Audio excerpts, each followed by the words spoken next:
So welcome back and hello if you are new to another week over on my channel. I hope that all of you guys have been having a stellar week and making the most of this amazing sunshine that we've been having. Recorded in 2019 and finalized in 2020, Bossk will release their sophomore album, which is the follow-up, and 5 years later after Audio Noir. The album was recorded by Martin Ruffin and features a whole host of guests that I'll be getting into throughout this review. So without further ado, here we go down the rabbit hole with Bossk's Migration.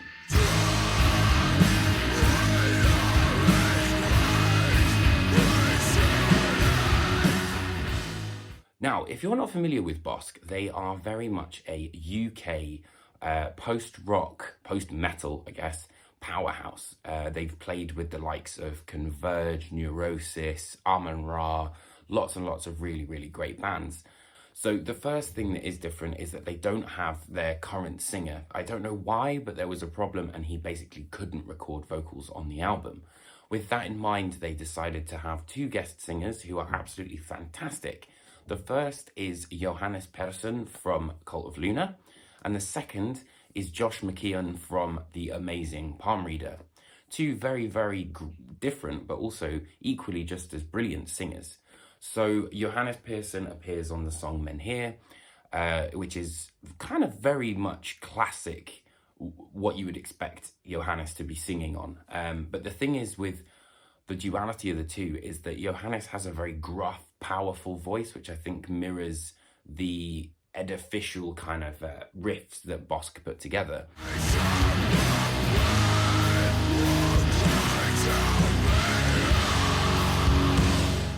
Whereas Josh McKeon has kind of got more of a adaptable voice, I would say. You know, there's more kind of melody that's coming through there, and kind of works slightly differently on the song HTV3.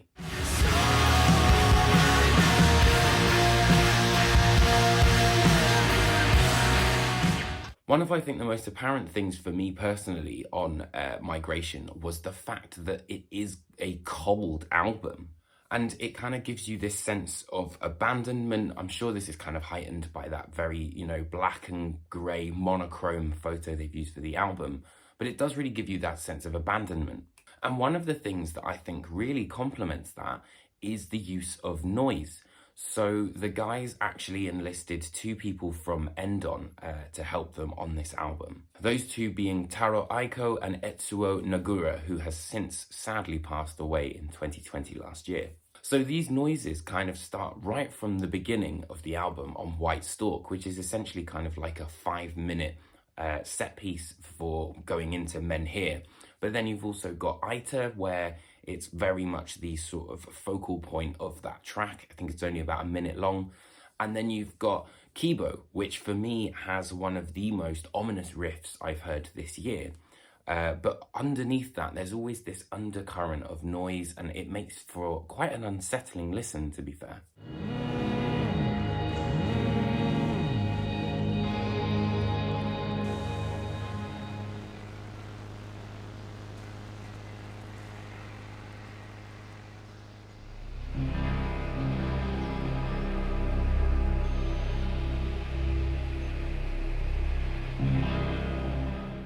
But of course it wouldn't be a Bossk record without riffs, and there are some amazing riffs on here. Lyra is potentially, I think, one of my favourite tracks. It's about a 9-minute song that really kind of gradually evolves and really looks at the use of dynamics to create that sense of tension. Then of course you've got Men Here, whose kind of main section is a really, really massive riff, and again kind of uses those dynamics where they kind of pull the recording back and then they sort of hit you with it full force.